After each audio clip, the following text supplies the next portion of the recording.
C'est Rapology du lundi au vendredi, 20h-23h avec Uni sur BX1. Rebonsoir la team Rapology, si vous venez de débarquer, vous êtes dans votre émission préférée sur les ondes de BX1 et on est ensemble jusque 23h. Et dans ma Dream Team du soir, Frank Williams a perdu les commandes. L'indique, qu'est-ce qui se passe? Le boss a voulu reprendre la place. On t'entend pas bien, on t'entend pas bien. Tu m'entends mieux maintenant? Ouais, là je t'entends mieux. Le boss a voulu reprendre sa place, tu veux que je dise quoi? Aïe, t'es pas encore prêt pour détrôner le boss? Non, je suis pas là, tu sais. En plus, comme toi-même, tu m'as déjà dit, il a une quicheta à ma vélé. Moi, je sais pas, je peux avoir des problèmes. Laisse tomber. Non, honnêtement, je tiens à le dire, il a super bien géré l'émission, il a fait une super playlist.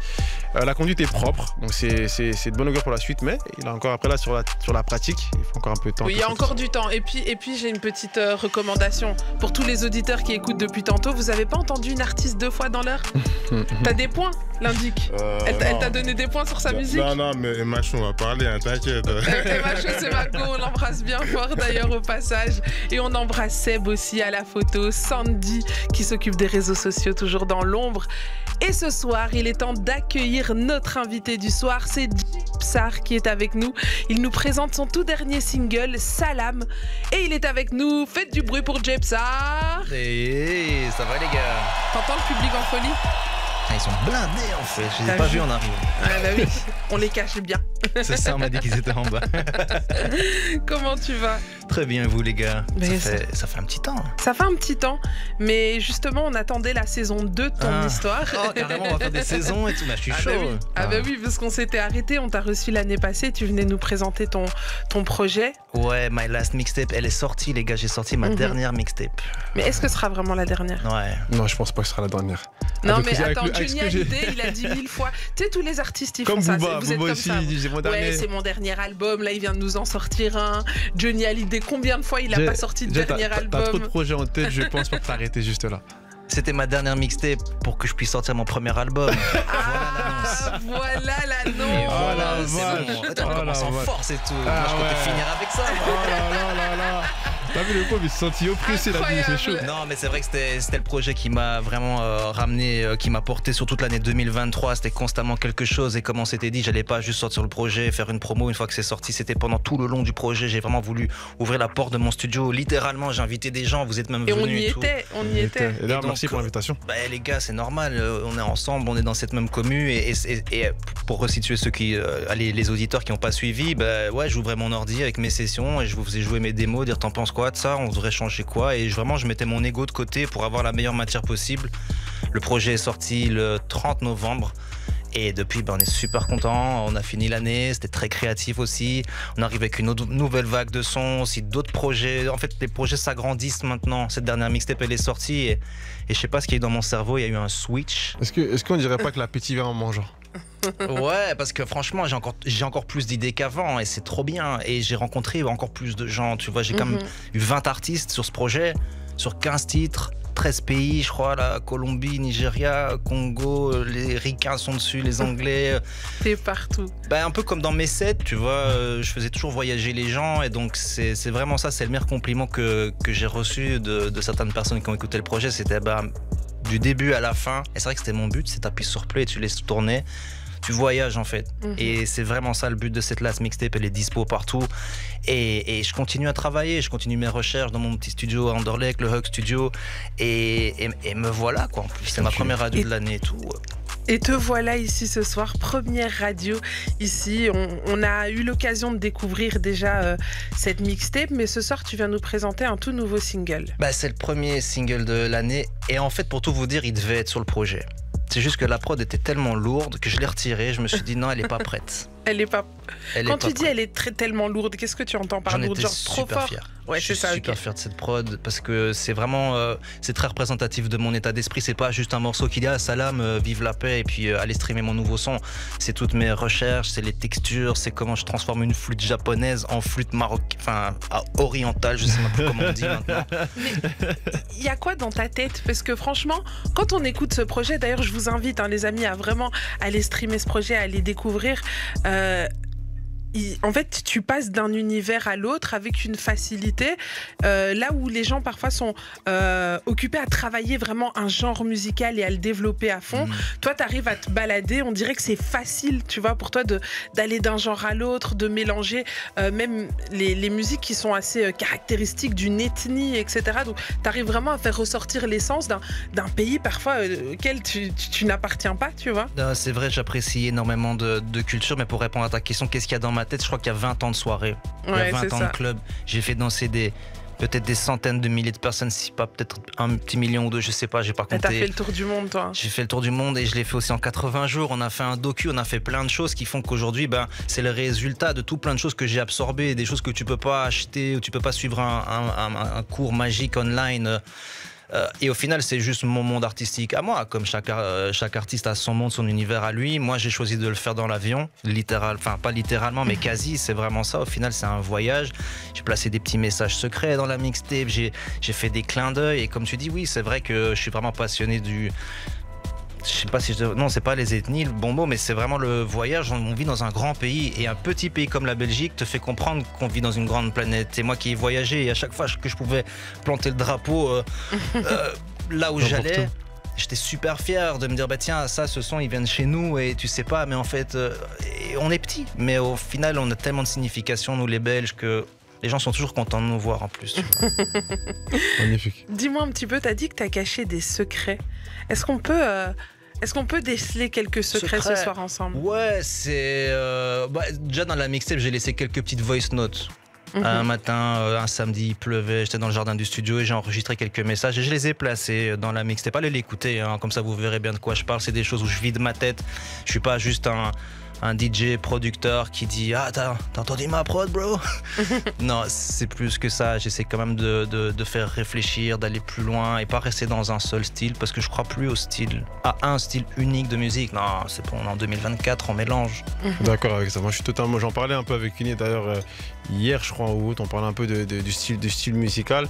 Et je pense qu'aujourd'hui, les gens, en tout cas, quand on voit les playlists des jeunes ou des différentes personnes, on voit qu'ils peuvent passer de Angel à écouter du rock, de la pop et revenir dans le rap. Tout ça dans une seule playlist. Donc tu vois que vraiment aujourd'hui la musique n'a plus de frontières. En vrai, les gens ils sont pas vraiment plus comme avant où ils défendaient moi je écoute du rap et j'écoute que du rap, et c'était bizarre d'écouter un peu autre chose. Ouais. Alors que là maintenant les gens ils écoutent de tout et en même temps. Il y a tellement de choses qui sortent. À l'époque t'avais un CD et tu le saignais pendant des mois jusqu'à ce qu'il soit griffé et qu'il bug. Tu vois, donc je crois qu'on avait aussi cet attachement à la musique qui était littéralement matériel à ce moment-là. T'achetais des mixtapes, des CD, des vinyles moi aussi à l'époque en tant que DJ et tout. Et aujourd'hui non, aujourd'hui t'écoutes 20 secondes sur TikTok et ça te saoule, tu scrolles. Enfin, tu vois, donc. Mais qu'est-ce que tu penses de cette dématérialisation de la musique justement?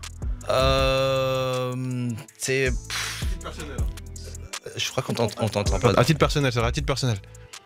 Je pense que le cerveau humain, naturellement, et à l'âge... Allez, j'ai 41 ans, je pourrais facilement critiquer. Allez, on dirait que t'as 20 ans, toi. Quel 41 ans? J'ai 41 ans.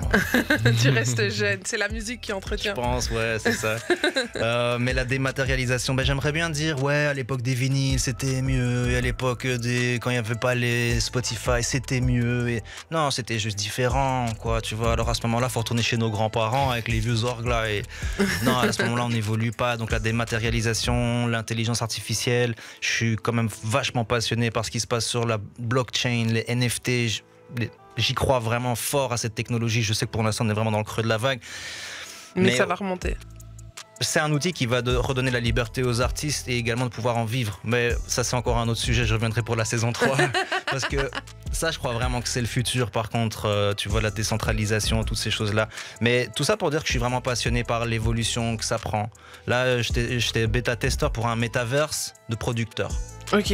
Tu t'arrêtes jamais. Mais attends...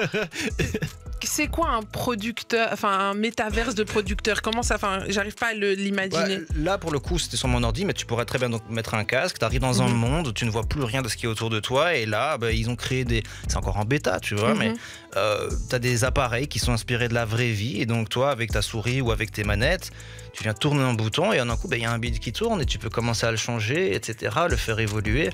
Mais moi, ce qui m'intéresse là-dedans, c'est plutôt l'utilité. C'est pas juste un jeu vidéo, tu fais du son. C'est peut-être que je pourrais faire une session avec mon pote qui est en Jamaïque. Incroyable. Et on se connecte dans le même métaverse et toi et moi on fait... En fait, moi j'y pensais déjà pendant le Covid de me dire merde, je peux voir personne. Et j'ai un pote qui est du côté de l'Allemagne qui m'a dit ben moi j'en ai fait un. Et c'est qu'un exemple en vrai, tu vois, de technologie que vraiment... non, je veux pas tourner le dos à la technologie, je trouve que ça fait tout de suite vieux et je suis dans un âge où tu vois ça peut vite partir. Ça peut vite... Non, le truc c'était mieux avant, non, c'était juste différent et je crois qu'il faut cuisiner avec ce qu'on a là devant nous, on est en 2024 et il y a plein de chouettes choses qui se passent. Moi, ce que je propose, c'est qu'avant qu'on aille plus loin dans ton histoire ô combien intéressante, c'est qu'on se passe un petit clip. Parce que on aime bien ici dans Rapology toujours replacer un clip comme ça, les gens qui ont l'image peuvent aussi vivre l'émission avec nous. On a un de tes clips justement ce soir qu'on va se diffuser et le morceau s'appelle No Regular. Parle-moi un petit peu de ce morceau avant qu'on... J'étais à Amsterdam, Cruise Control, en gros studio, il y avait Drake la veille, les Migos le lendemain, moi je suis là ce jour-là, il y a 40 bonhommes dans le studio, je suis le seul petit blanc belge qui connaît personne et qui parle pas Dutch, donc welcome. Et là, j'ai dû me prouver musicalement. Ça se passe pas bien, les 30 premières minutes, on me zappe, ça commence à parler, on n'écoute plus, le son, je l'entends à peine. Je me lève, je débranche tout, je dis, je recommence tout maintenant. Et c'est le morceau que vous allez entendre maintenant. Et c'est le tu morceau. T'es levé, t'as dit... J'ai dit, ouais, c'est de la merde. Il fallait que... parce que ce que je faisais, les gars m'emmenaient dans un truc qui n'allait pas vers là où moi je voulais aller. Donc je suis parti dans une grosse prod, trap, bien sombre. Mais après, vous verrez où ça vous emmène. Et c'est là que je vous dis bon voyage, parce que c'est pas... Tu penses avoir compris, mais en vrai, non. T'as rien compris. Tu sais quoi, on va s'écouter le morceau, mais je pense que j'ai encore 2-3 petites questions sur cette fameuse session studio. Les amis, montez le son chez vous, on s'écoute No Regular. Alors, dessus, on retrouve Digit. C'est comme ça qu'on dit Digit, qui est américain, et Dusty, qui est de UK. Et au final, c'est mes potes maintenant, on s'entend super bien. C'était trop lourd. Écoutez leur flow, les mecs. La Hollande, après, on savait déjà qu'il y avait tellement de talent, mais Digit et Dusty, vraiment, moi, c'est un des morceaux dont je suis le plus fier. Il est sorti il y a 2 ans, mais enjoy, No Regular. Les amis, montez le son chez vous si vous voulez profiter du clip. N'hésitez pas à vous connecter sur bx1.be, rubrique radio. C'est parti, on se mate ça tout de suite. Hey, on est disponible sur Instagram, Twitter, TikTok et toutes les autres plateformes. N'hésite pas à t'abonner. C'était No Regular, signé Jepsar, Digit et Dusty. Incroyable ce morceau et on reconnaît ta patte. Ah mais oui. Tu sais que ça c'est le meilleur compliment que tu peux me faire. Ah ouais? Vu que mes sons sont tellement variés, tu vois, je testais tellement de choses différentes, comme dire oh tiens je reconnais c'est peut-être un son à Jay. Moi ça me fait un truc parce que tu vois on est là dans notre pièce tout seul pendant tellement d'heures à se demander est-ce qu'ils vont comprendre. Et ça, c'est le meilleur compliment, merci. Eh ben, écoute, c'est avec plaisir et c'est sincère, ça vient du cœur. Alors justement, tu nous disais que cette session, elle a été un peu difficile au début, mais justement, toi qui as beaucoup voyagé, qui as dû te retrouver sur beaucoup de sessions comme ça, en tant que, tu l'as dit, hein, t'arrives, t'es le petit blanc, on sait pas d'où tu viens, etc. Comment est-ce que tu as réussi à t'imposer? Parce qu'aujourd'hui, tu as collaboré avec pas mal de personnes quand même. Comment est-ce que tu as fait à chaque fois sur une session? C'est quoi ton truc à toi pour t'affirmer et montrer que ça vaut la peine de bosser avec moi? Je crois que ça commence quand même par le travail. Il faut s'enfermer à un moment donné, tu vois. Que tu veux être DJ, moi j'étais à 13 ans dans ma chambre comme un ouf en train de faire des stroboscopes avec mon interrupteur pendant que ma mère m'engueulait, tu vois. Donc faut arriver à te projeter, j'ai perdu déjà le fil de mes idées, le travail. Il faut s'enfermer, il faut être concentré, il faut être fou, il faut arriver avant les autres, il faut partir après les autres. Tout le monde peut travailler, aujourd'hui tout le monde fait du son. Tu vois, sur le net, dans 2 heures, t'es productrice. Tu vois, donc, non, mais tu peux avoir le programme, les sons et tout ce qui va avec. Après, est-ce que tu vas mettre les 10 000 heures ou même plus, quoi, tu vois, parce qu'être DJ, faire danser 2000 personnes, il faut déjà un truc. Après, être en studio, j'ai commencé par le travail, c'est-à-dire que je suis de cette génération où je peux pas me pointer en studio et pas savoir c'est quoi un EQ ou un sidechain, ou, enfin, tu vois. C'est quoi un EQ, un sidechain? Un EQ, c'est un equalizer, et un sidechain, c'est un effet où un son laisse place à l'autre. C'est ça qui fait un effet qui pompe comme ça. Bref. Mais c'est bien, on apprend des choses, c'est important. Parce que voilà, j'aurais pu peut-être engager un petit ghost producer de 16 ans qui reste chez lui, tu vois, qui me fait du son pendant que moi je continue à faire mon voyage. Il y en a beaucoup qui font ça.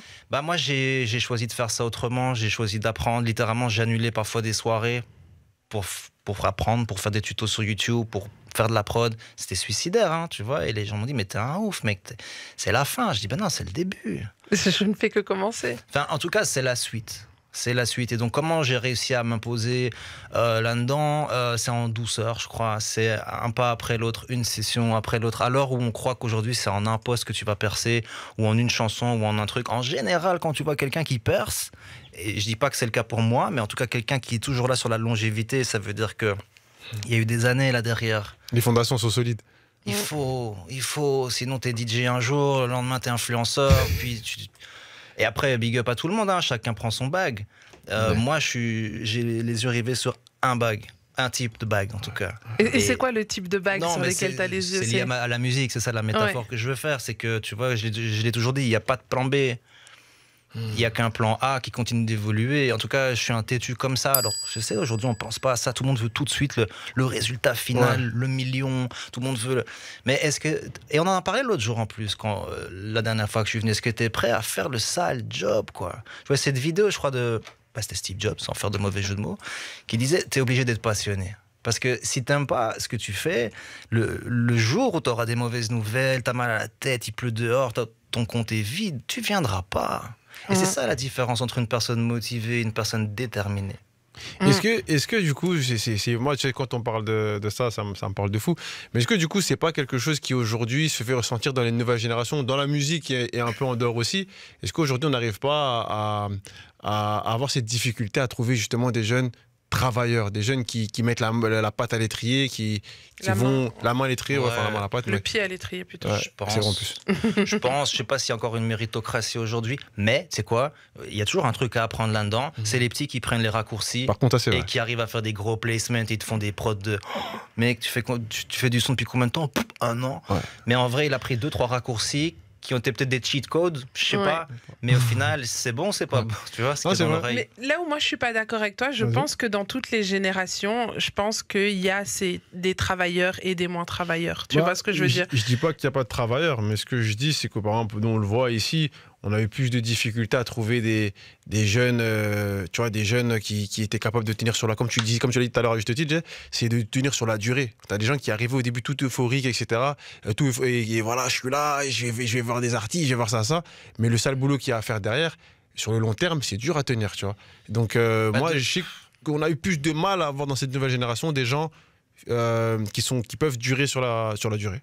C'est pas une question de génération, justement. Je pense que, tu vois, sur 10 personnes, en vrai, peu importe la génération, il y en a toujours 2, en vrai, qui sont des bosseurs. Il n'y a jamais 10 personnes qui sont des bosseurs. Et tomber sur les 2 qu'il y a sur les 10, c'est là où c'est difficile. Je sais pas si tu es d'accord avec moi. Moi, j'ai appris ça. À l'époque, j'allais dans ce qu'on appelle des summits. C'était un truc qui s'appelle le Power Summit. C'était des ricains. Tout le monde se rassemblait dans les Caraïbes, histoire qu'il n'y ait pas de East Coast, West Coast. Et on rassemblait tous les DJ avec tous les artistes, les labels, les radios. Tout le monde était là pour prendre petit déjeuner avec Rick Ross. True story.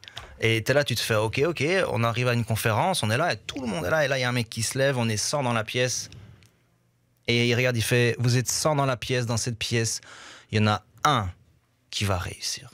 C'est pas et là, c'était chez les ricains en plus. Et tout le monde se regarde en mode, c'est moi. C'est ça que je kiffe, tu vois. Et donc moi j'ai grandi là-dedans, même là j'ai des frissons que je t'en parle, parce que c'est ça qui est vrai. C'est pas aller critiquer l'autre gars qui a fait plus de streams que toi, c'est pas aller critiquer l'autre gars parce qu'il a pas aimé ta prod ou qu'il a pas streamé ton son ou partagé ta story. Va travailler. Le talent, je crois que c'est vraiment la case de départ. Après, je crois que c'est combien de mains, tu sais. Je pense que les contacts aussi, c'est méga important. Moi, j'en suis la bonne preuve. Je suis parfois resté trop longtemps dans ma grotte, que j'ai parfois un peu perdu contact avec le monde réel. J'ai arrêté de fréquenter les boîtes. J'ai même arrêté d'écouter de la musique pour pouvoir créer la mienne. C'est des jeux dangereux. Mais ça, c'est quand même assez particulier ce que tu dis là. C'est que t'as ressenti à un moment le besoin d'arrêter d'écouter pour ne pas être influencé ou pour... Enfin, qu'est-ce qui t'a poussé justement à un moment à arrêter d'écouter pour créer toi? J'étais confronté à des discussions qui me faisaient peur, d'autres DJ, d'autres producteurs qui me disaient non, tu dois faire un style et reste dans ce style. Tape toujours sur le même clou. Et ça marche pour les niches, pour les gens qui veulent vraiment développer un créneau et tout le temps taper au même endroit. Mais moi, je te le dis, c'est un voyage. J'aime pas manger la même chose tous les jours. Tu vois, et donc... Attention, ça s'appelle mal personne. Attention, ça peut être mal interprété. Non, mais Barclay, il pense toujours mal. Ne fais pas attention. Mais au final, j'en ai même oublié la question. Mais je pense qu'on est dans un milieu tellement diversifié qui te permet de faire tellement de choses que non, c'est pas juste être un DJ sur Insta et enchaîner 2 edits qui tuent. Tu vois, c'est tellement plus de choses. Après, je pourrais vous en parler toute la soirée, t'as vu. Et je sais qu'avec toi, on peut vraiment passer des soirées, t'as tellement de choses à dire. Et j'ai envie de te demander, toi qui as collaboré avec beaucoup de monde, est-ce que tu peux nous parler de tes plus belles collaborations, celles que tu retiens, qui sont vraiment tout en haut de ton carnet de notes en te disant, ok, ça c'est mes plus belles collaborations? J'en ai 2. La première, elle remonte à 2009, c'était quand même Stromae. À ses débuts, tu vois, je travaillais dans une radio, lui finit ses études, il est stagiaire là, mais on se côtoie dans les soirées, son frère vient me parler, bref, l'histoire c'est à Alors on danse, tu vois, j'étais le DJ qui joue à Alors on danse.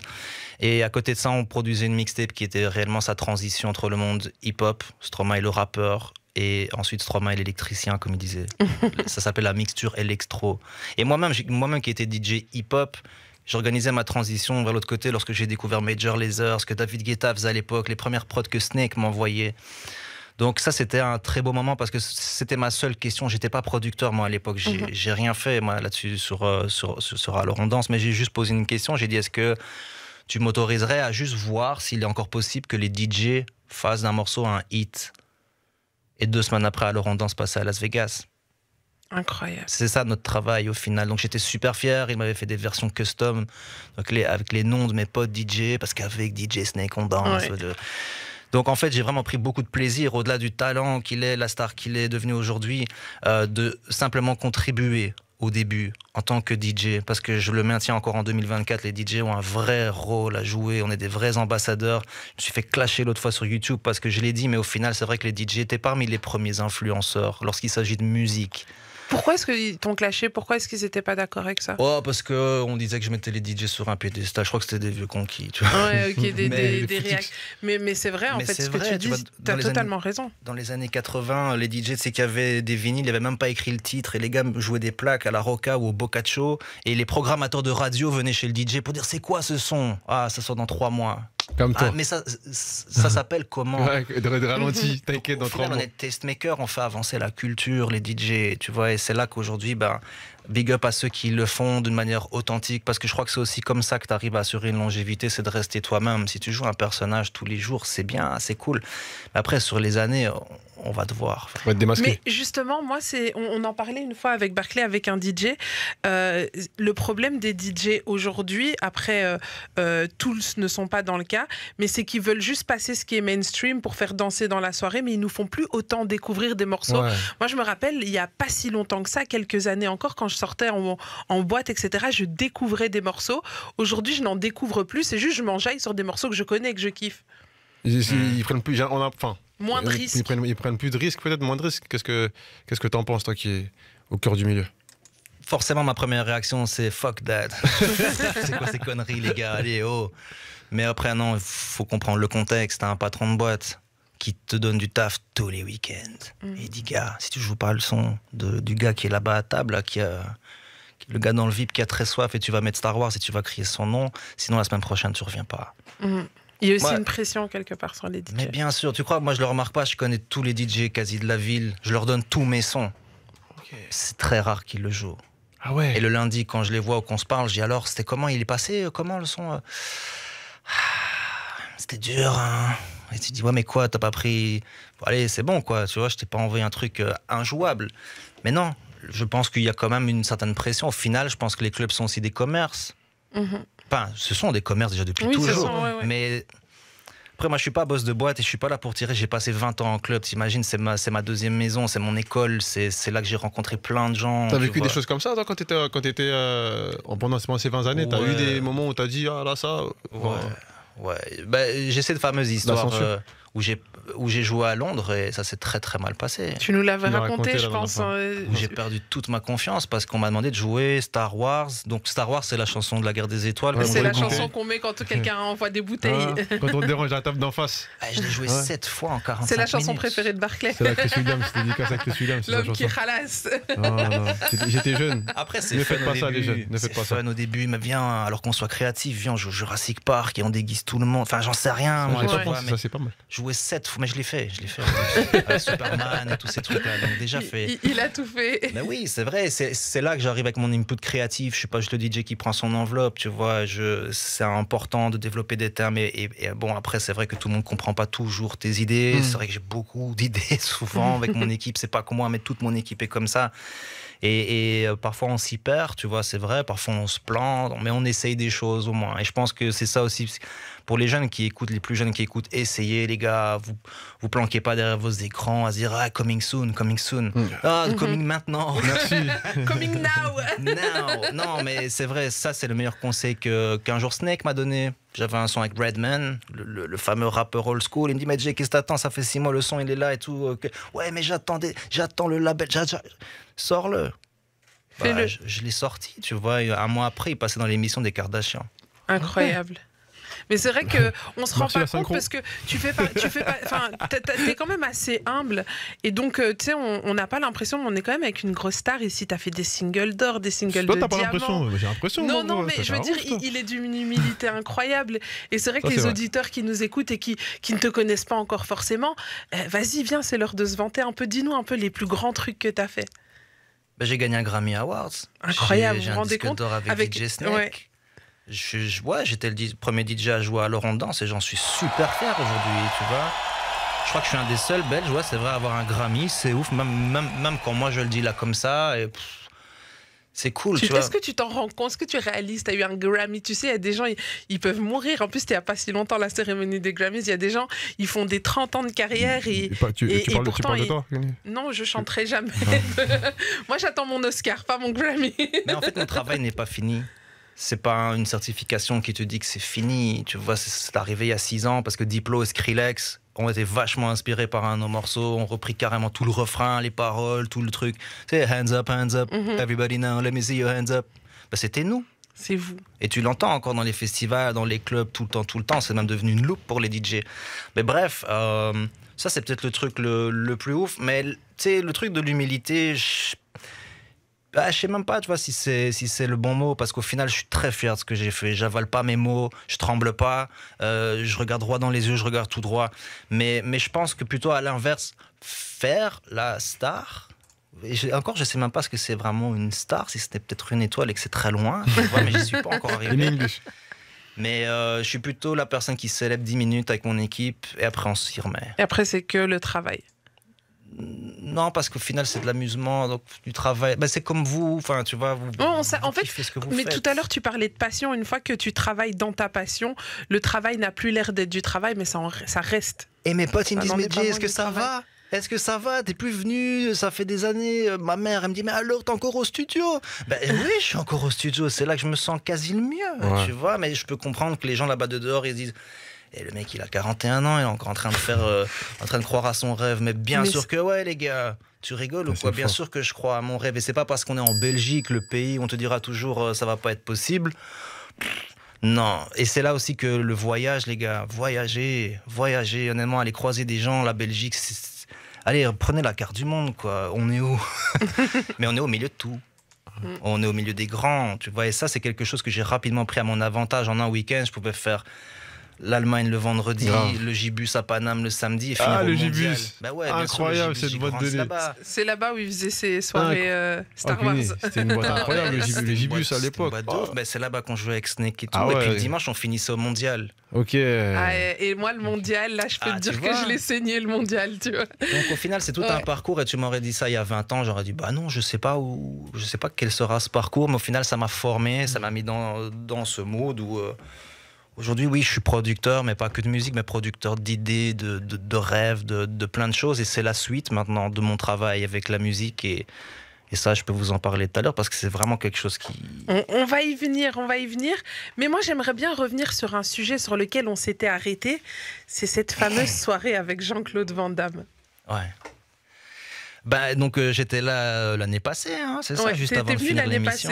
Et on a juste commencé en disant hôpital, Jean-Claude Van Damme, et puis fin de l'émission.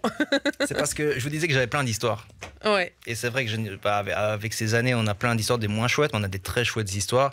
Et donc l'histoire de Jean-Claude Van Damme, elle est assez ouf. C'est le soir de mes 30 ans, c'est mon anniversaire, on est à Knock. Au casino de Knock, là, il y a un club, je joue là-dedans, lui, il habite là.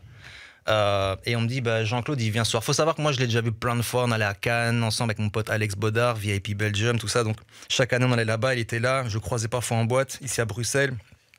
Et ce soir-là, j'ai 30 ans. Jean-Claude Van Damme est là. Déjà, il vient chez moi, il me dit, play me some Barry White. J'ai dit, ok. Est-ce qu'on dit non à Jean-Claude Van Damme, même si c'est pas dans ta DA de la soirée? Barry White, non, mais t'en avais pas. Les requests, oui. Mais la soirée se passe super bien. Tout le monde est là. On est monté à 5 voitures. T'imagines de BX, les Bruxellois sont là. Le BX est dans la place. Voilà. Et Jean-Claude, lui, il est là dans le VIP. Moi, je finis la soirée. Et il y a ma femme qui est là, Sirani. Elle était à mes côtés. C'était mes 30 ans et tout. Et c'est la fête, quoi. Tu vois, on a tous fait la fête. On a tous un peu bu. Il est 5h, 5h30 du mat. Moi, je vais chercher mon enveloppe. Et là, je la vois et je dis, tu sais, elle avait des chaussures avec talons, chaussures ouvertes comme ça, toutes jolies. Elle était en bombe. Ah oui, mais c'est une bombe. Elle est juste là. Elle est juste là, en plus, on l'embrasse bien fort. Et là, je vois une tache rouge sur son pied. Je dis, mais il y a du vin sur ton pied. Et elle me dit, non, j'ai pas bu de vin, rien, quoi. Et en fait, non, il y a un petit bout de verre qui est rentré dans sa choue et a sectionné une veine. Ah ouais. Carrément. En moins d'1 minute, le hall, il est rempli de sang. Elle s'en rend pas trop compte, elle est tellement joyeuse qu'on l'emmène aux toilettes, on lève le pied, l'ambulance arrive, la chaise, tout le truc, traverse la piste de danse, aïe. On arrive sur la digue, parce que là on est devant la mer, il y a les ambulances qui sont là, elle rentre dans l'ambulance, moi je rentre dans l'ambulance, et là, c'est là que le film commence. Raconte. On ferme la porte, et là, je vois un bras qui repasse, et il ouvre la porte, il me dit « Bonjour, je suis Jean-Claude, je suis un ami de la famille, vous l'emmenez où ?» Moi je suis là, what? Attends, mais pourquoi il vient? Ami de la famille? Quelle famille? Enfin, moi je te connais, mais bref. Rendez-vous à l'hôpital de Knock et effectivement, on arrive là et il est là avec ses potes. Moi, tous mes potes sont là, c'est là. En fait, vous continuez la soirée. C'est l'after de rêve. C'est l'after à l'hôpital. Sauf que nous, on a à l'intérieur, elle se fait recoudre et tout. Sirani, la pauvre et tout. Et donc Jean-Claude Van Damme a attendu qu'elle sorte. Il est resté sur le parking 45 minutes et on a fait des photos. C'était super cool, petite interview, tout ça. Et, incroyable. Donc, ouais, j'ai terminé à l'hôpital avec Jean-Claude Van Damme le soir de mes 30 ans. Mais quelle histoire incroyable. Mais franchement, c'est improbable que le gars il mette son bras, genre il aurait pu rester et profiter de sa soirée. En fait, ça veut dire qu'il avait kiffé l'énergie que vous aviez partagée ensemble dans la soirée. C'est un bon gars. Honnêtement, c'est un bon gars. Après, moi, tu sais, je le connais pas personnellement, je l'ai croisé blindé de fois, mais c'est un bon gars. Je crois mal compris peut-être parfois. Et c'est Jean-Claude, c'est pas moi qui vais venir parler de lui. Tout le monde le connaît. Mais après, il dit pas que. En fait, il a l'air de dire des conneries, mais il dit pas que des conneries. Tu sais, c'est parfois comme Kanye West, quand tu vas aller voir ces petites vidéos de 10 secondes, une grosse connerie, et après tu vas écouter l'interview qui dure 1h30. Et là, en contexte, je suis d'accord. Je suis d'accord. C'est pour ça, les gars, les stories, les réels, c'est cool, mais les longs formats, c'est bien. Les podcasts, ces trucs-là, allez vraiment comprendre le fond de ce qui se dit, parce que non, Jean-Claude Van Damme, je suis d'accord avec toi, Queenie, tu vois, il dit pas mal de choses sensées. C'est un Belge qui est parti aux États-Unis. Enfin, tu vois. Il a une vie de dingue aussi. Mais d'ailleurs, si tu as encore le contact, si tu veux nous le ramener autour du plateau sur un malentendu, moi je serais grave chaude. Il a été honnête, il a dit je les vois souvent, mais. Mais aussi, je t'ai dit, j'ai partagé la story l'autre jour et c'était le premier à venir voir la story. Tu vois, je dis rien, mais... sur un malentendu, tu lui envoies un petit DM, tu lui dis, il y a une émission, ils veulent t'avoir. Voilà, un petit grand écart. C'est ça. Incroyable. Franchement, je suis sûre que tu as encore plein d'anecdotes à nous raconter. Prépare tes anecdotes, on va se faire une courte page de pub. Okay, et on va se balancer encore 2-3 anecdotes parce qu'il n'y a rien de plus intéressant que ces histoires. Pas de souci, on y va, t'inquiète. Les amis, on se fait une courte page de pub, on se met un peu de musique, mais on revient très vite. On sera toujours en compagnie de Jay Psar. Dans quelques instants, on écoutera aussi son single Salam qu'il nous présente ce soir. Donc restez bien avec nous, on n'en a pas fini avec vous. Champion, écoute-moi bien. Tu es dans Rapology de 20h à 23h. Oyoki. On est de retour dans Rapology, votre émission préférée sur les ondes de BX1, 20h-23h du lundi au vendredi, toujours en compagnie de ma Dream Team que je ne vous présente plus, Seb, Sandy, BMPO 1000 billets, et puis il y a aussi Sonia et Frank Williams qu'on embrasse bien fort. Et notre invité du soir, c'est Jay Psar, son tout dernier single Salam, disponible sur toutes les plateformes. D'ailleurs, on fait languir le public, mais est-ce qu'on leur ferait pas écouter le morceau? On peut y aller, ouais. Tu veux que je t'explique d'où ça vient ou on en parle après? On va en parler un peu. On va en parler un peu avant. En gros, ouais, c'est une des prods dont je suis le plus fier. C'est vrai, honnêtement, celle-là, elle me met KO à chaque fois que je l'écoute. Mais avant de sortir mon projet en novembre, je me suis dit, je la retire, elle est pas prête. C'est pas prêt, non, ça sort pas. Il me fallait un truc. Depuis le 2 janvier, juste après Nouvel An, j'avais plein d'idées en tête, j'ai coupé les réseaux. Et je me suis dit, un thème, il me fallait un mot, il me fallait un truc et aller sans aller dans tout. J'étais pas trop bien avec tout ce qu'on voyait et ce qu'on voit encore, tu vois, aujourd'hui, les images, moi je suis pas politicien, moi je suis artiste, tu vois, je dois faire comprendre des choses aux gens avec mon langage, en plus je chante pas, j'écris pas, je fais des textures sonores, enfin donc... Vas-y pour se faire comprendre. Vas-y pour se faire comprendre, et donc je voulais faire un morceau, tu sais, j'ai grandi à Bruxelles au milieu de tellement de cultures différentes, mon meilleur pote est marocain et bref, il y a tout plein de cultures ici, et il y avait toujours un mot qui me revenait en tête depuis quelques jours, et c'était salam, la paix, tu vois... Et je me suis dit, tu sais quoi, ce serait peut-être bien de faire un morceau qui parle de ça sans faire une mauvaise récupération, mauvais goût là, tu vois, je voulais vraiment pas rentrer là-dedans. Mais après, j'avais cette prod, et cette prod, par contre, c'est la guerre. Donc je me dis, merde, comment je vais parler de paix sur un morceau, sur une prod de guerre, quoi. Et je me suis dit, et si 2 ennemis devaient danser ensemble? Ce serait sur cette track. Vas-y, on en reparle après. Les amis, c'est Salam, 2 ennemis qui se retrouvent sur une prod et qui dansent. C'est parti. Hey, on est disponible sur Instagram, Twitter, TikTok et toutes les autres plateformes. N'hésite pas à t'abonner. On vient de s'écouter Salam, la toute dernière sortie musicale de Jay Psar qui est avec nous. Et c'est ta prod, c'est la guerre, tu l'as dit. Je vous l'avais dit, honnêtement j'en étais fier et je voulais pas la sortir trop tôt. C'est sorti vendredi dernier, Salam est dispo sur toutes les plateformes. Et j'avais tellement envie, tu sais, t'es obligé de danser là. Ouais, je t'ai vu, il est en train de faire. T'as vu, j'étais là, j'ai essayé de me trouver un ennemi dans la pièce. Ouais, elle voulait être dansée, frappée, on savait plus. C'est juste l'idée de se dire, tu vois, si on réglait nos comptes en dansant en fait. Tu vois, c'est pas l'idée de un ou d'ennemis, c'est vrai, il y a... Bref, ça c'est une autre histoire, on vit dans un monde de fous, et je me suis dit, comment est-ce qu'on va un peu essayer de l'adoucir et donner... au final, ce message que moi aussi j'aurais donné si j'avais été chanteur, par exemple, mais je ne le suis pas. Donc voilà, j'espère que ce message va passer. Et ce qui est encore plus fou avec un morceau pareil, c'est que c'est pas juste une chanson pour moi. Forcément, par rapport au thème, Salam, c'est en berbère en plus. Berbère et arabe, il y a 2, voire même 3 dialectes sur la même chanson. Plein de gens m'ont dit, mais c'est complètement ouf, ça va unir plein de gens. Et puis je me suis dit, mais en même temps, le berbère et tout ça, on ne parle pas forcément plus loin, là-bas, jusqu'au Moyen-Orient et tout. Donc comment toucher un maximum de monde avec un message aussi universel que la paix, salam, qui est un des mots les plus utilisés dans le monde. Et j'ai un petit peu puisé dans mes anciennes inspirations des rythmes jamaïcains. Je sais pas si tu te rappelles, à l'époque, les soirées dancehall, tu avais toujours le même beat qui tournait, la même prod, l'instrumental. Il y avait à chaque fois un chanteur différent qui venait faire son truc. Ok.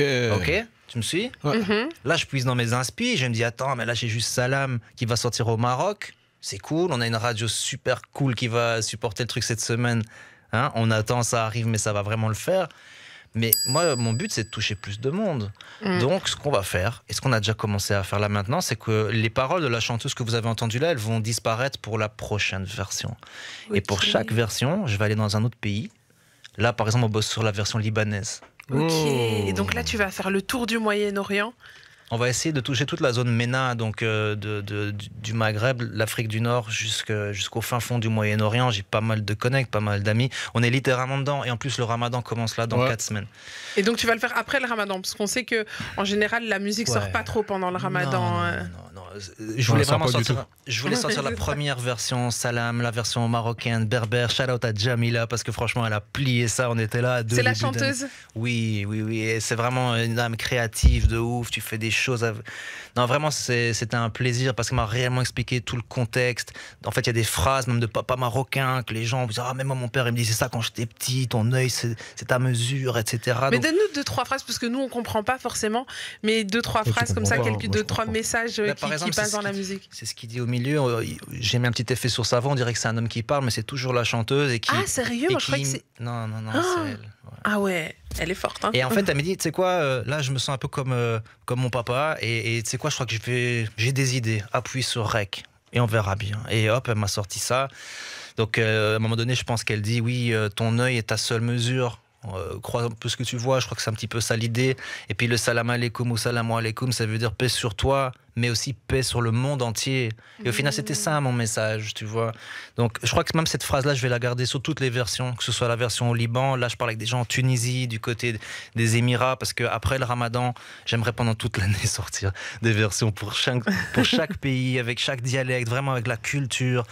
On pourra même changer la prod, ramener des musiciens, mais c'est vraiment ça au final, moi, ma musique, c'est pas juste sortir du son et espérer faire des streams, mais tu vois, non, venez, on teste des choses, on prend la même prod et on va la sortir sur en tout cas un maximum de pays de la zone MENA. Je sais pas si ça a déjà été fait, je crois plusieurs artistes sur la même chanson, oui, mais là je vais vraiment à chaque fois rejeter l'idée. Et, ouais, et repartir presque de zéro. Ta prod, elle est là, mais t'es prêt aussi à l'ouvrir, à ramener d'autres instruments, peut-être d'autres artistes, d'autres idées. Franchement, là, je parle avec un duo qui s'appelle Jouzour. Ils sont du côté de Beyrouth. C'est un homme et une femme.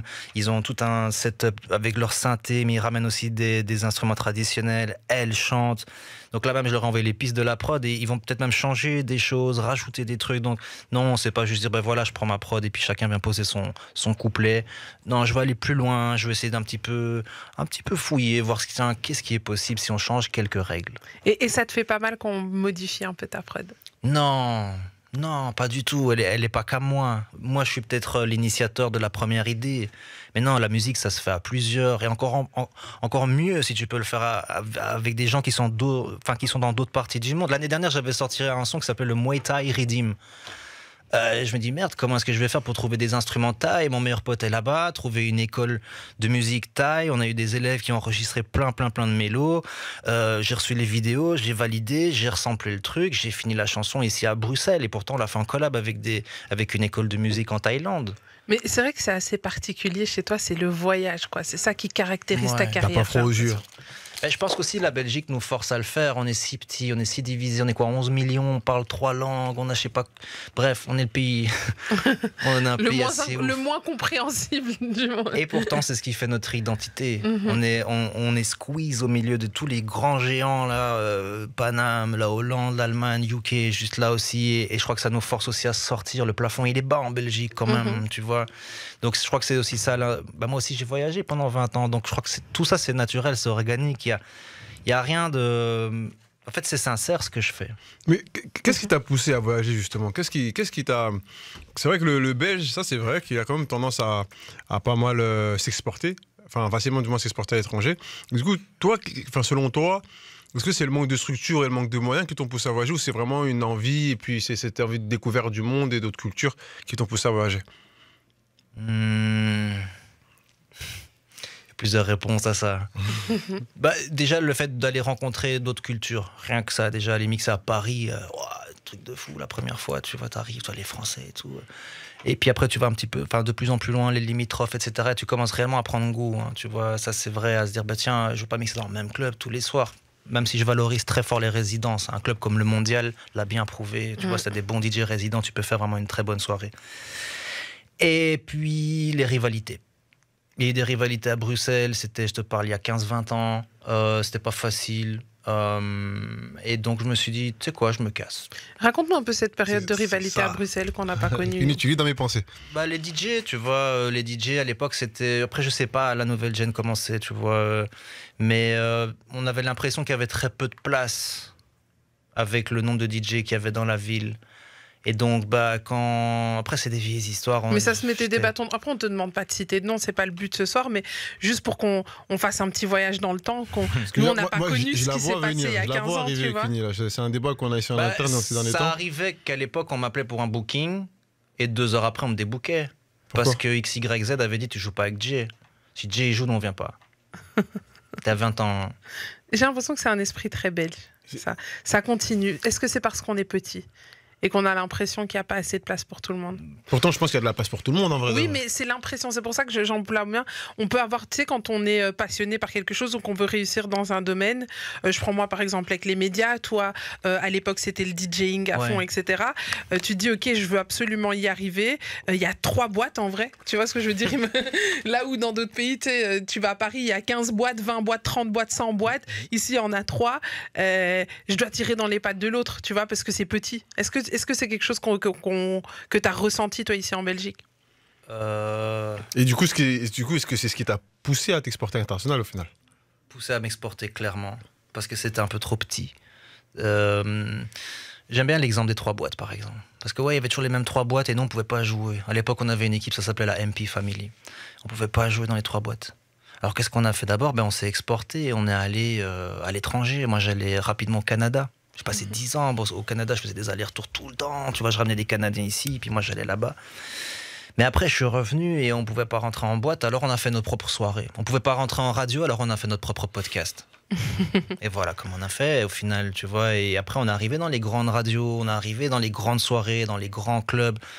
Toutes ces choses-là se sont passées, mais je pense que, tu vois, il faut développer... Vous laissez pas distraire par l'adversité. Regarde tout droit, regarde pas à gauche, à droite, sache un peu qui est dans la pièce, tu captes un peu le truc, mais restez concentré. Et en plus, avec l'ère des réseaux là, où les réseaux veulent vraiment que tout ce que tu fais, c'est scroller, liker et critiquer, wow, contrôlez-vous, contrôlons-nous, même j'ai envie de dire, parce qu'on peut vite se perdre, c'est vrai. Donc la rivalité, l'adversité, je pense que c'est bien. Je pense que c'est bien, on grandit grâce à ça. Tu vois, moi, oui, j'ai été boycotté. Oui, des gars débouquaient parce que c'était moi qui étais aussi sur le flyer. Oui, j'ai dû rendre des comptes parfois à certaines personnes à qui je devais pas en rendre, mais je me suis jamais excusé pour un truc que j'ai jamais fait. Tu vois, j'ai toujours été droit dans mes pompes et je regarde droit dans les yeux. Et je crois que c'est ce qui fait aussi que je suis encore là à 41 ans et j'ai fait ma première soirée à l'âge de 13 ans. Ça fait 28 ans que je suis là, les gars. Je suis pas prêt de partir. Et je le fais parce que c'est authentique. C'est authentique. C'est quoi, trop de gens ont utilisé ce mot-là, authentique. Mais c'est sincère. Voilà. Je suis une personne sincère dans ce que je fais. Parfois même, ça me joue des tours. Hein. Parfois, on me dit non, tu dois être un peu plus, tu vois. Monte sur tes grands chevaux. Je crois que j'ai été éduqué comme ça, tu vois. Ouais, mais t'as pas l'air d'être quelqu'un qui sait se marcher sur les pieds aussi, tu vois ce que je veux dire. T'es sincère, c'est vrai, mais t'as quand même, pour faire ce qu'on fait, etc., et avoir eu, il y a quand même une force de caractère qui se cache dans tout ça, quand même. Ouais. Je parlais avec une artiste avec qui je bosse ce matin, c'est Mila, et big up à elle, et elle disait ça, elle disait, je trouve ça vraiment malheureux, les gens qui doivent arrêter leur talent alors qu'ils ont un vrai truc en eux, tu te rends compte, ils doivent, après... Respect, hein, le travail, etc. Faut payer les factures, je comprends, mais c'était tellement malheureux de se dire j'ai dû sacrifier mon unique talent parce que le système veut que. Et je crois que c'est ça qui m'a rendu déterminé parce que je suis un peu ouf comme ça dans ma tête, c'est vrai, mais non, j'aurais vraiment du mal à passer une autre vie. C'est cette vie-là. C'est celle-là et rien d'autre. Après, tu vois, il y a toutes ces difficultés, toutes ces choses qui font que moi, on m'a jamais dit à l'époque, tu peux le faire. Moi, j'allais à l'école pour apprendre à travailler pour le patron. Et je pense que c'est comme ça que le système scolaire est fait aussi. Encore, et ça c'est encore un autre débat. Mais un gars que je suis vraiment beaucoup, c'est un ricain, il s'appelle Gary Vee, et je vais me permettre de prendre son exemple pour te répondre par rapport à la mentalité, tu vois, de toujours se rabaisser. Je crois qu'il y a 2 manières de construire la plus haute tour de la ville, c'est ce qu'il dit. C'est soit tu détruis toutes les tours et tu construis la tienne, soit la deuxième manière pour construire la plus haute tour de la ville, c'est de construire la plus haute tour de la ville. Travail. Et donc, on se pousse vers le haut. On se pousse vers le haut, pas être individualiste. Moi, je suis dans mon coin, moi, je traîne pas avec les mecs de là-bas. Les gars, on fait que de la musique, calmez-vous. Enfin, tu vois, du sport. En avant, c'est là que j'ai beaucoup aimé les Hollandais. Les Hollandais sont ensemble. Ils font des sons, ils sont 4 sur la même prod, ils sont 5. Les jeunes entraînent... ils entraînent les plus âgés. Les plus âgés partagent leurs expériences avec les plus jeunes et ont grandi ensemble. Je voyais cette série, là, il y a quelques semaines, la Queen's Gambit, où on expliquait pourquoi les Russes sont si forts aux échecs. Parce qu'ils s'entraident. Parce qu'ils s'entraident et que nous, notre culture occidentale, tellement individualiste. Et je suis plus ou moins d'accord avec ça. Et c'est vrai, je l'ai vu. Non, moi, je suis bien tout seul. Je suis self-made, moi. Ouais, self-made.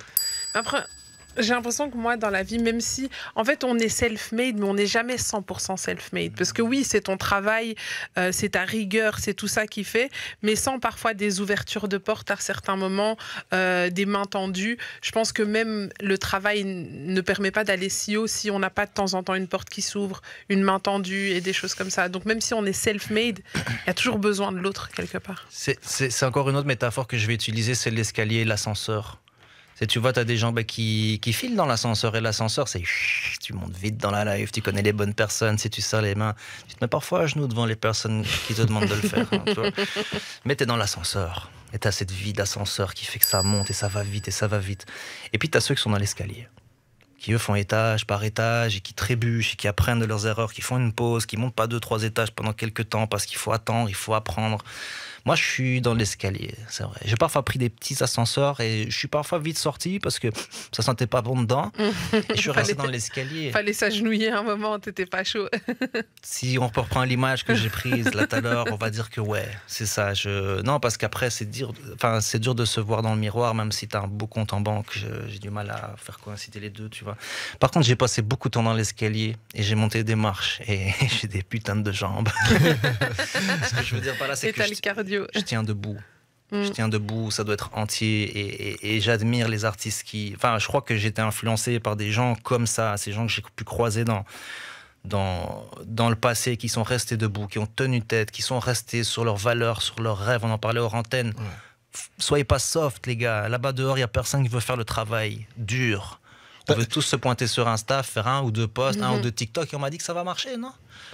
Après... Et même quand il marche, c'est pas synonyme de réussite dans la vie. Il marche. Après, derrière, il faut aussi pouvoir travailler avec ce succès, l'entretenir, etc.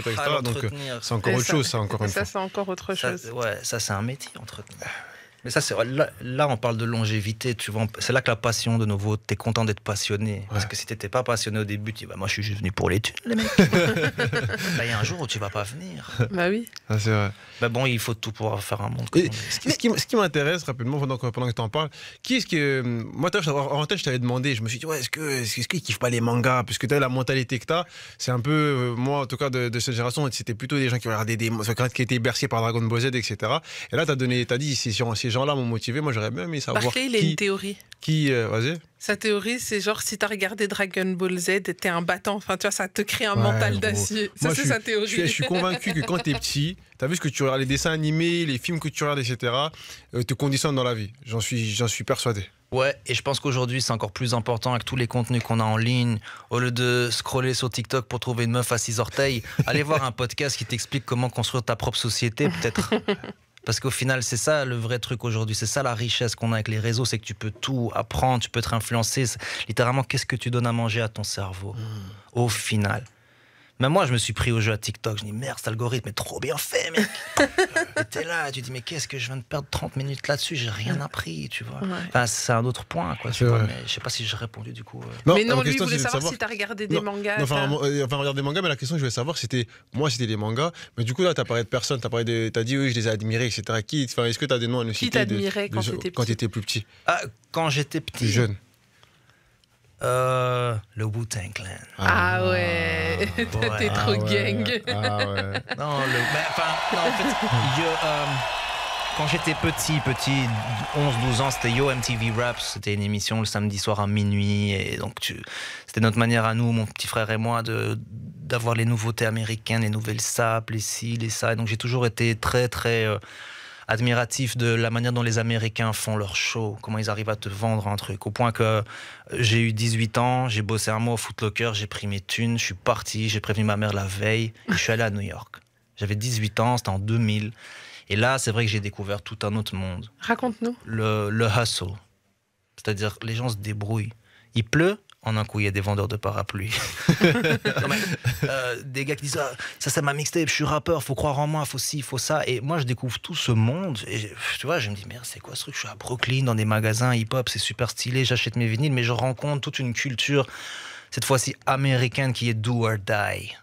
Do or die. Ça veut dire, tu fais quelque chose, c'est marche ou crève, en fait. Tu vois, nous, on vit dans un autre monde où Voilà, il y a des facilités, on a le temps. La demain. sécurité sociale.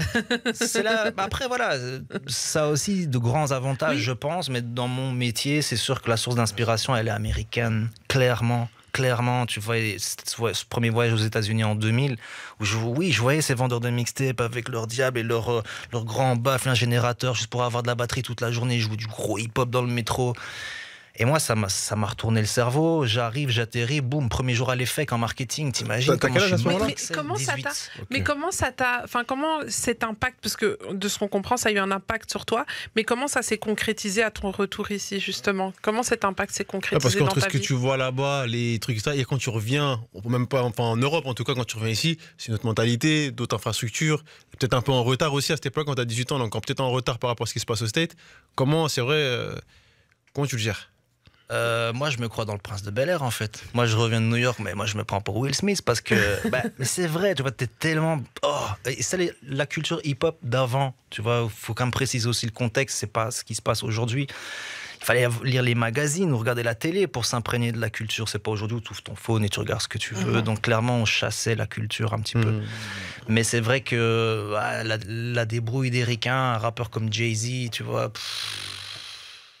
Mais comment t'as mis ça en place dans ta vie à ton retour ici? En essayant d'amener des idées de là-bas ici, ça n'a pas toujours marché. Au début, on me disait que j'étais un peu fou, mais comme je t'expliquais là tout à l'heure, bah oui, à l'époque, on avait des soirées hip-hop ici. Ça s'est très très mal passé à un moment donné. Une grosse bagarre un jour. Moi, je pars au Canada le lendemain. Je reviens 2 semaines après. Et là, en fait, là-bas, je vois des soirées hip-hop, R&B, où il faut rentrer, il faut être sur liste. Mais tout le monde est sur la liste, en fait. Tu vois, ils avaient capté le truc, I'm on the guest list. Tu vois, les gens, ils aiment bien dire ça. Je reviens à Bruxelles et je parle avec une pote. Et je dis, bah, tu sais quoi, viens, on va louer une salle, une cave là-bas. Et on va mettre 500 personnes, on va faire un petit formulaire. Vraiment comme je l'ai vu. Là, pour le coup, c'était le Canada, j'avoue. C'était le Canada, mais je considère que c'est le même genre de culture. Après, c'est les States, le Canada, en soi. C'est l'autre côté, là-bas. Ouais. Voilà. Donc, il y a toujours une autre manière de raconter cette histoire. Ils jouent MLS. Et donc, si les clubs veulent pas nous ouvrir la porte, ben on va faire une soirée, comme je te disais là tout à l'heure. Si les radios veulent pas que je vienne jouer ma grosse trap, ma grosse crunk, comme on disait à l'époque, les premiers sons de Lil Jon et tout, bah, je vais faire un podcast. Et c'est quoi un podcast? Ben, va sur iTunes, inscris-toi, c'est gratos, et toutes les semaines, je t'envoie 60 minutes de musique. Sans pub, sans rien. Et ça, je le faisais en 2005, je crois. Donc, c'est comme ça que ça m'a vraiment poussé à aller plus loin, aller de l'avant. Et fast forward, maintenant aujourd'hui, il y a plein de gens que je suis, mais c'est vrai que par exemple, un gars comme Gary Vee, dont je parlais, est quelqu'un qui m'influence quand même vachement. Ce sera à la fin que quand on a dit que ce sera à la fin, c'est un petit peu ce genre de truc. Il te dit, tu crois que tu t'es planté, mec, mais en fait, t'es à ça là maintenant de percer. Et parfois, cette phrase, on a besoin de l'entendre. Et à l'école, on me l'a jamais dit. Et, tu vois, et on voit souvent cette image aussi. Elle est mise sur les réseaux sociaux où on voit un gars qui est en train de creuser. Et en fait, il est à ça de l'or et il retourne en fait en arrière parce que flemme de... Je l'ai chopé ce matin. Cette image dont tu m'as parlé, je l'ai envoyé à une artiste avec qui je bosse. En disant laquelle tu es là. Tu vois, donc on parle des mêmes choses. On parle des mêmes choses. En général, c'est quand t'es vraiment... au fond de la merde, vraiment, et si t'es assez intelligent, que tu crois assez en toi, t'es à ça, je crois, d'y arriver, vraiment. Après, c'est facile à dire, il y a plein de gens pour le même prix qui se sont plantés. Mais rappelle-toi ce que je t'ai dit là tout à l'heure, sur 100, il y en a un qui va réussir. Ouais, ce qu'on disait aussi au foot, quand t'arrives aux sport-études, on vous disait, dès le départ, dans la génération qui est là, vous êtes 24, etc., il y en a là, on vous dit, ouais, il y en a dedans, là, il y en a peut-être 2, 1. Qui passeront pour. Pourquoi tu tiens l'indice comme si c'était ta meuf comme ça? Parce que j'aime bien ce qu'il racontait, ça donne envie de fédérer. T'as vu comment il est posé? Non, mais moi, c'est vrai que moi, ce qui me passe par la tête, c'est de savoir un peu comment. C'est ce que je reviens sur la question de Queenie, hein, mais comment quand tu reviens ici et que tu te manges, tu ramènes ces idées, cette culture, et que moi, pour être ici, je vois que c'est pas toujours simple, etc. J'imagine que ça l'était moins encore à l'époque. Comment tu baisses pas les bras? Comment tu te dis pas, vas-y, c'est bon, vous me cassez les trucs et vas-y, mais souvent j'ai dit, c'est bon, je me casse. Je déménage, je quitte la Belgique. Et puis mais tu l'as pas fait. Tu l'as pas fait, c'est vrai. Ouais, parce que aussi je crois que j'ai eu des attaches en un coup. Et puis j'ai surtout vu le côté, l'avantage stratégique de la Belgique. Moi, je nous compare un peu aux Canadiens en finale. Les Canadiens, ils sont là-bas en haut dans le noir, il fait tout froid, il n'y a personne qui les calcule. Et puis ils t'envoient des 3 points, là, c'est Justin Bieber et Drake. Et j'aime bien cette idée aussi quand tu vois comment les Belges... Ce qu'on a fait au rap français, c'est magnifique. On l'a braqué. Donc, tu vois... c'est pas fini. Et il y a moins de... et plein d'autres scènes. La scène techno, toutes ces choses-là, il se passe plein de choses en Belgique. C'est un tremplin qui peut t'emmener dans tellement d'autres endroits. Vraiment, la preuve, c'est les Diables Rouges, je pense. Peut-être les autres générations. Ouais. La génération, il n'y a pas si longtemps. Quoique, attention, il y a une nouvelle génération. Il y a une nouvelle génération qui peut arriver. C'est ce principe. Je crois que le Belge trouve son vrai potentiel une fois qu'il quitte la Belgique. Ça, j'en suis convaincu, c'est trop petit. Bon, donc il faut que je me barre, c'est ça que tu es en train de me dire? Ouais, il faut qu'on parte. C'est prévu, mais pas maintenant. On va attendre encore un peu. Voilà, on se comprend. Mais c'est vrai que tu vois, et je pense qu'après, revenir ici et tout le temps revenir en Belgique pour pouvoir continuer à contribuer et avancer, faut pas oublier, on est quand même un gros podium d'influence, bref, je vais pas vous refaire l'histoire de la musique belge, hein, tu vois, mais. Il y a trop de choses ici, c'est vraiment bien, mais il y a plein de choses ailleurs aussi, c'est cool aussi. Et puis après, je te laisse. Bon, en tout cas, moi, après, pour pas finir sur le mauvais espoir ou sur une mauvaise note, je pense quand même que les choses sont en train de changer quand même. Moi, en tout cas, du peu de temps que je suis arrivé, je vois quand même les choses pas mal évoluer. Et j'ai l'impression que quand même, malgré qu'il reste des difficultés et que tout n'est pas simple, mais je trouve que comme il y a comme une belle évolution dans pas mal de choses, que ce soit dans la musique, dans le hip-hop ou même au niveau des mentalités de certaines personnes, etc. Mais je trouve que quand même il y a quand même une belle évolution qui est en train de se créer et qu'on est pas loin d'arriver sur de belles choses. On parle des Diables Rouges, on parle de la musique, on parle du cinéma. Là, on reçoit Jean-Claude Van Damme. Tu vois, Jean-Claude Van Damme. Là, cette année, par exemple, sur cette saison qu'on parlait l'année dernière, on a déjà reçu 2-3 acteurs qui sont sur Netflix et qui sont belges, tu vois. Dans la musique, bon, je vais pas vous apprendre, voilà, Fresh, Angel, nanana. Et dans le sport, vous avez quand même des Jérémy Doku, enfin toute une génération aussi qui est en train d'arriver. Donc j'ai quand même tendance à dire que il y a quand même des beaux jours qui arrivent. Il y a aussi des journalistes aussi qui sont en train d'arriver, tout ça. Mais le point commun avec tous ces gens que tu as cités, c'est qu'ils ont dû partir à un moment. En fait, il faut. Mais moi, je suis convaincu. Tu vois, Cuny, c'est vrai, mais je suis convaincu que on peut rester et réussir. C'est mathématique. On est 11 millions. C'est trop petit. C'est trop petit. Enfin, c'est juste démographique. Hein. Moi, je crois que tu as raison dans le fond. Mais démographiquement parlant, on n'est pas assez nombreux. Enfin, c'est petit. Et en plus, c'est divisé. En plusieurs langues. Et donc, je crois que c'est peut-être là que, en fin de compte, ça fait notre particularité. Ça fait notre richesse et en même temps, parfois, notre richesse est aussi un peu notre défaut. Mais finalement, ça ne nous empêche pas d'avoir de belles réussites quand on regarde ta carrière, ton parcours, tout ce que tu as pu faire et puis plein d'autres aussi. Mais justement, en parlant de ton parcours, on a eu une anecdote, mais t'en as plein. Ouais. Alors, là, à mon avis, on aura le temps d'en faire deux ou trois. Choisis-nous les best-of de best. Allez, je vais commencer la première. C'était au mois de novembre. Je suis parti à la Coupe du Monde au Qatar. Ça s'est pas super bien passé parce que tous mes shows ont été annulés. Enfin bref, je suis bloqué là pendant 3 semaines. Et finalement, on me dit, écoute, tu vas quand même jouer dans un stade en ouverture de Post Malone et mon pote DJ Snake. Et pourquoi c'est une belle anecdote? Oui, le show était cool, hein. C'était nice dans un grand stade et tout, c'était très très beau, vraiment belle expérience. Mais le fait de retrouver mon pote dans les coulisses d'une Coupe du Monde alors qu'en fait on mixait au Barrio. C'est vrai, en plus le Barrio, petite boîte ici à Bruxelles. Et on a ces conversations. On a ces conversations avec DJ Snake, William, c'est mon pote, je peux pas faire genre Will, mon ami.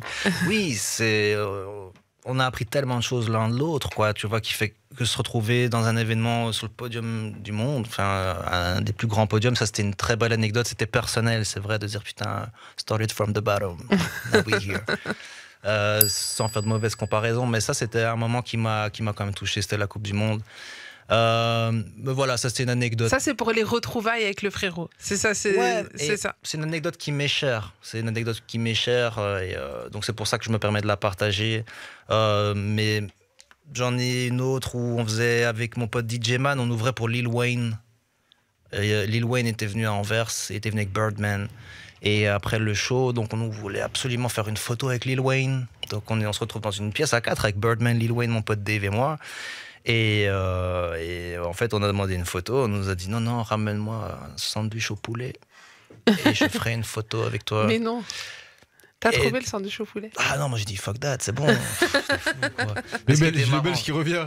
5 minutes après, il y avait full de sandwich poulet qui passaient. Je me dis, ah, je sais où vous allez. Parce que tout le monde voulait leur photo avec Lil Wayne. Oui. Donc, ce genre de choses qui se passent backstage. Oh, c'est une dinguerie. Attends, mais c'est une moi, je fais pas la dinguerie, photo. Moi. Lil Wayne, pour avoir une photo avec lui, il faut lui ramener un sandwich au poulet. C'était Birdman qui l'avait demandé. C'était Birdman. Son manager. Après, voilà, ça c'est encore une anecdote un peu mais marrante. c'est what the fuck, mais c'est bien, on aime bien aussi, tu sais, à aller se faufiler à travers les histoires de nos invités dans ce monde du showbiz finalement que les gens voient que de l'extérieur.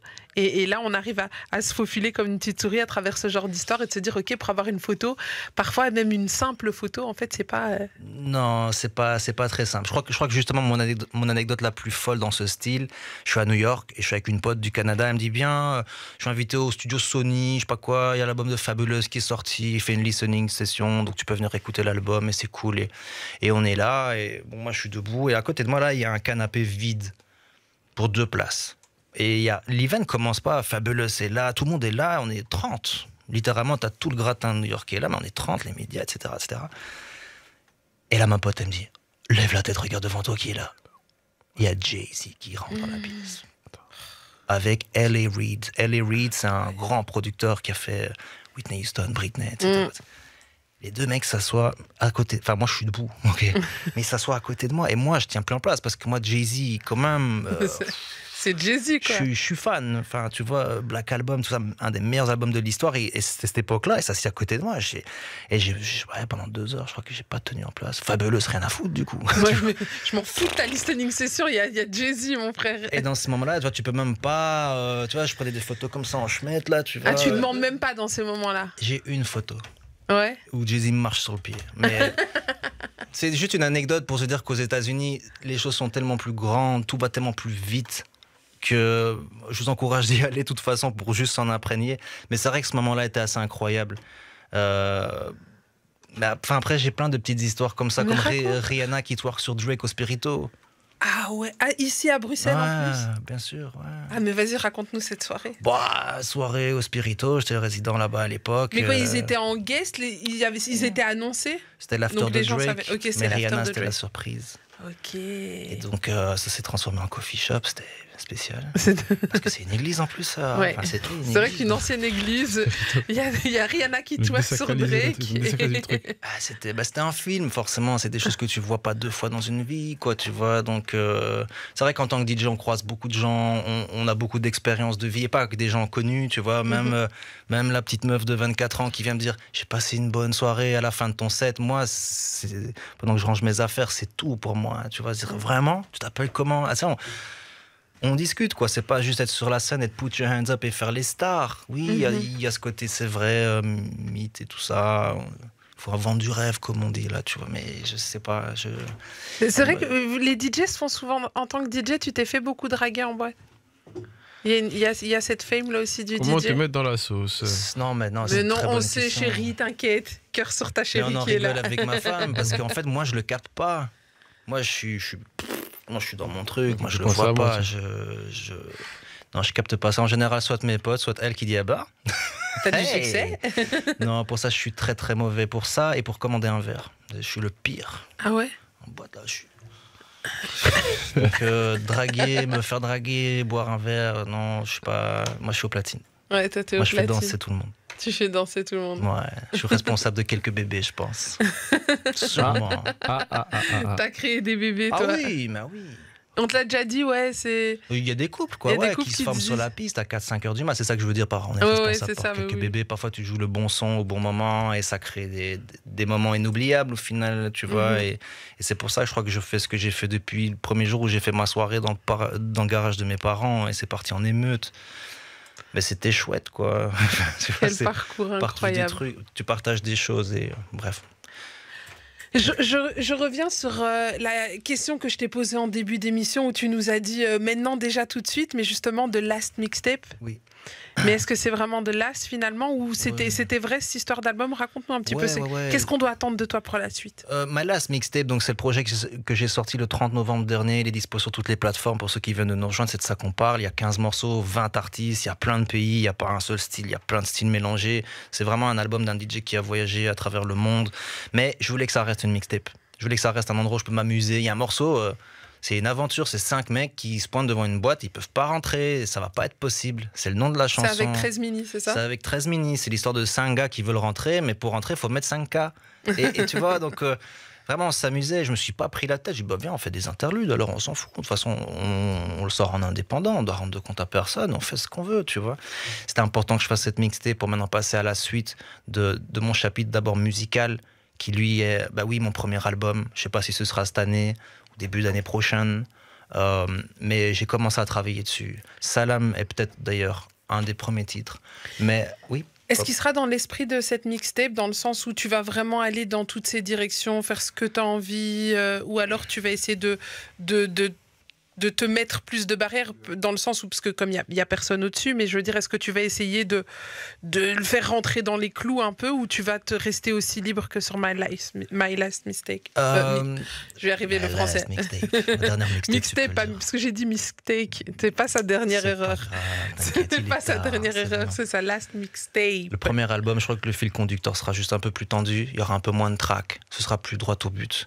Et aussi, dans mes idées, je serai un peu plus synthétique, pour le dire comme ça, un peu plus vraiment droit au but, mais toujours avec quelque chose d'un peu différent. Tiens, j'ai pas entendu ça, même si ça me rappelle quelque chose, mais ok. C'est un petit peu vers ça que je vais, toujours international, mais cette fois-ci, j'ai besoin de voyager. J'ai besoin de bouger. Mais pour faire ce premier album, je devais d'abord créer ma maison. Ma maison, c'est l'endroit en dessous duquel vivent mes projets, mais aussi les projets des gens que j'admire, les autres artistes que je produis, et puis l'équipe que j'ai autour de moi. Parce que j'ai une super équipe qui travaille avec plein de gens. C'est pas que moi, au final. On a un projet qui s'appelle Hug. C'est comme un hug, câlin. quand tu prends dans les bras. Mais pour nous, Hug, c'est Help You Grow. Ok, mais c'est pas mal, ça se rejoint. Ça se rejoint, et c'est ce qu'on a fait depuis tellement d'années, même parfois sans le savoir, de se dire, attends, il y a quelqu'un là, il a un talent, et il y aurait peut-être des gens qui devraient l'entendre, ou savoir comment on va raconter cette histoire pour que la personne elle ouvre le mail ou elle appuie sur play. Comment on va faire, comme tout à l'heure, on disait, comment est-ce que j'ai fait pour qu'Alors on danse soit déjà joué à Las Vegas alors qu'il n'est même pas sur iTunes? Aider les gens à grandir, c'est le projet que je prépare avec mon équipe, avec ma femme, Sirani. Hug, Help You Grow. On s'est occupé de l'album de Yannick Noah, tiens, par hasard. Incroyable. Rien à voir, on a fait la cover de son album, tu vois. Mais comme on produit une artiste incroyable qui s'appelle Mila, qui est venue me dire, voilà, moi je veux faire mon truc, mais avec mes valeurs, avec ma vision, je veux pas forcément mettre les menottes. Et donc c'est vraiment nos valeurs, c'est notre philosophie, c'est de dire aux artistes, attends 2 secondes, c'est quoi, c'est possible de raconter ton histoire sans te trahir et en restant sincère. Et donc, littéralement, là, ce mois-ci, on lance Hug Productions. Vous êtes les premiers à qui j'en parle vraiment, parce que ça fait 1 an là qu'on prépare un petit peu ce bébé virtuel. Et ce mois-ci, ça se lance, ça s'appelle Hug Productions. Et pour les artistes, les entrepreneurs créatifs, les gens qui ont un rêve ou quoi que ce soit, envoyez-moi un DM et on parle, parce que nous, on est passionnés de savoir les gens qui ont des idées de fous. Si demain, je devais avoir un kid qui me dit, écoute, moi, je veux être le DJ de Gunna, moi, je vais pas rigoler, tu vois. Je vais dire, ok. On fait comment? C'est quoi la stratégie? C'est ça, Hug. C'est ça, Hug. C'est Help You Grow. Et viens, on y va, parce que faut pas forcément dormir pour avoir un rêve, tu vois. Et ça va s'articuler comment? Ça va être une plateforme? Ça va être concrètement, comment ça va s'articuler? C'est un studio déjà qui existe à Anderlecht. Il y a déjà le Hug Studio qui existe, au sein duquel il y a plusieurs projets qui grandissent, qui évoluent. Bien sûr, ce serait une plateforme, bien sûr, on sera sur les réseaux, mais toujours dans une démarche instructive, pas éducative, informative peut-être, mais Help You Grow. On va pas venir et vendre des packs de pochettes ou des packs de prod. Non, on va peut-être t'apprendre quelque chose. Tu vois, on va peut-être développer du podcast. Enfin, peut-être même là, je parle un peu trop vite, mais clairement, ce sont des vrais gens. On est basé à Anderlecht, Hug Studio. Littéralement, Jacques Brel habitait dans la rue où on est. Tu vois, donc je sais pas si c'est un hasard, mais en tout cas, il y a une belle énergie. Et puis ce qui est chouette, c'est quand les gens viennent chez nous, ils droppent leur ego. Il n'y a pas d'ego chez nous. C'est welcome. Viens, qu'est-ce qu'on fait? Et comment on entre en contact avec vous, pour ceux qui nous écoutent et qui se disent, ah, ça m'intéresse? Checkez-moi sur Insta. Je te dis, il n'y a même pas encore les réseaux, il n'y a rien. On est réellement en train. Ouais, checkez-moi, @jpsar, c'est JAYPSAR. Et de toute façon, vous allez en entendre parler. Mais c'est vraiment là, je vous dis, on est en train de finir les dernières fondations, là, littéralement ces jours-ci. Et ça, c'est la suite de mon travail. C'est la suite de mon travail en dessous duquel tout va vivre et tout va évoluer. Il était temps de faire une fondation. Ça fait déjà 1 an que je le prépare. J'en ai pas vraiment parlé, mais c'est vrai que Hug Productions, c'est la suite notamment de mon travail et du travail des gens qui m'entourent. Incroyable. En tout cas, on a hâte de suivre l'évolution de ce projet. De toute façon, nous, on vous tiendra aussi au courant sur nos réseaux. On vous mettra aussi l'Instagram de Japesar, histoire que vous puissiez aller suivre et rester bien connecté à l'évolution de ce projet. Alors, on va bientôt se quitter déjà. Ah ouais, 22h22. T'as vu, le temps passe vite. Hein. Mais ouais, mais avec vous en plus, on est là depuis quelle heure? Oh, ça fait un moment déjà. Le temps passe vite, c'est vrai. Et encore, je me suis imaginé une pression off, sinon on aurait pu parler encore longtemps. Ouais, là, donc on prépare la saison 3 bientôt. On prépare la saison 3 obligé. Pour la suite des aventures, parce que je pense que tes aventures sont loin d'être terminées. J'espère que les votes, ce sera la même chose, parce que vraiment, merci d'ouvrir le micro pour des gens comme moi et d'autres gens, d'avoir une radio comme ça qui peut nous donner de l'exposition. J'ai fait ma première radio à 15 ans et là j'en ai 41 et je suis toujours là à m'éclater, à m'épanouir avec des gens comme vous et j'espère inspirer les gens et dire les gars, tu sais, s'il y a des gens là-bas autour de toi qui disent c'est mort, ton rêve là, ton truc de basket, ton truc de musique, ton groupe de rap, ou tu veux être un gamer, tu veux être un YouTuber, allez, oublie ça, c'est quoi ton vrai métier? Oubliez ces gens. Ces gens qui vous diront ça, oubliez-les, parce que... Et moi, je suis peut-être pas moi-même la preuve vivante, mais j'en ai vu autour de moi des preuves vivantes que c'est possible, pendant que tout le monde te disait non, c'est mort. Faut juste rester concentré. Concentré, avancer, parce qu'en fait, c'est possible. Ouais, c'est possible. Et ne pas écouter les voix qui découragent, comme tu viens de le dire là, en résumé. Pas celles qui découragent pour les mauvaises raisons, tu vois. Je pense qu'il faut rester open à la critique, il faut toujours écouter, il faut pas se dire qu'il y a toutes les vérités dans une seule tête. Et ça, je crois que c'est un des secrets aussi de la réussite. Ouais, vraiment, c'est de s'ouvrir et connecter avec les personnes qui ont les mêmes valeurs que toi. Et crois-moi, il y en a là-bas dehors. C'est sur ces belles paroles qu'on va se quitter. Je rappelle que le projet de Japesar, My Last Mistake, est... My Last Mistake. Oui, je sais pas pourquoi j'ai pas envie. Ça devrait être le nom de mon album, ça. Pourquoi pas? My Last Mistake. Désolé, les amis. Il est disponible sur toutes les plateformes. Allez streamer. On rappelle aussi son tout dernier single qui nous présentait ce soir, Salam, disponible sur toutes les plateformes. Et pour se quitter, on se remet Salam? C'est pas vrai. Si? T'es chaud? Allez, let's go, les gars. Let's go.